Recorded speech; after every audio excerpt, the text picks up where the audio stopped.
പെരിന്തൽമണ്ണ ജില്ലാ ഹോസ്പിറ്റലിലെ രക്തക്ഷാമം പരിഹരിക്കാൻ മുസ്ലിം യൂത്ത് ലീഗ് വൈറ്റ് ഗാർഡിന്റെ റമദാൻ ഇൻ-ഹൗസ് രക്തദാന ക്യാമ്പ്.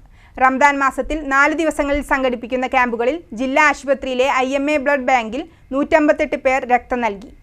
രക്തത്തിന് ക്ഷാമം നേരിടുന്ന പെരിന്തൽമണ്ണ ജില്ലാ ഹോസ്പിറ്റലിൽ Youth League Mankada, Perinthalmanna white guard കമ്മിറ്റികളുടെ നേതൃത്വത്തിൽ റമദാൻ ഇൻ-ഹൗസ് രക്തദാന ക്യാമ്പുകൾ സംഘടിപ്പിച്ചു.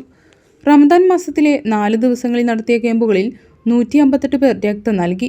Najeeb Kanthapuram MLA, Youth League സംസ്ഥാന general secretary PK Firos, white guard സംസ്ഥാന ക്യാപ്റ്റൻ സിറാജ് പറമ്പിൽ എന്നിവർ ഉദ്ഘാടനം ചെയ്തു. പെരിന്തൽമണ്ണയിലെ ബ്ലഡ് ബാങ്കിലേക്ക് ബ്ലഡ് കൊടുക്കാൻ വേണ്ടിയിട്ടാണ് ഈ 2 മണ്ഡലത്തിലെയും വൈറ്റ് ഗാർഡ് തീരുമാനമെടുത്തത്.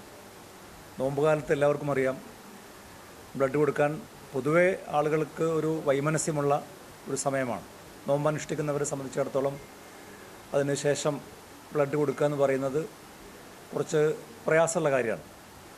പക്ഷേ അങ്ങനെ എല്ലാവരും വിചാരിക്കുന്നത് കൊണ്ട് തന്നെ ഈ പെരിന്തൽമണ്ണയിലെ ബ്ലഡ് ബാങ്കിൽ ബ്ലഡിന് വലിയ കുറവ്, പ്രത്യേകിച്ച് സാധാരണഗതിയിൽ നെഗറ്റീവ് ഗ്രൂപ്പുകൾക്കാണ് അത് കിട്ടാൻ വലിയ പ്രയാസം ഉണ്ടാവുക. പക്ഷേ പോസിറ്റീവ് ഗ്രൂപ്പുകൾക്ക് പോലും ഈ നോമ്പ് കാലത്ത് വലിയ പ്രയാസം അനുഭവിക്കുന്നു എന്ന് മനസ്സിലാക്കിയപ്പോഴാണ് വൈറ്റ് ഗാർഡ് പ്രവർത്തകർ 3 ക്യാമ്പ് വെച്ച് ഇതിനകം 117 പേർ ബ്ലഡ് കൊടുത്തു കഴിഞ്ഞു.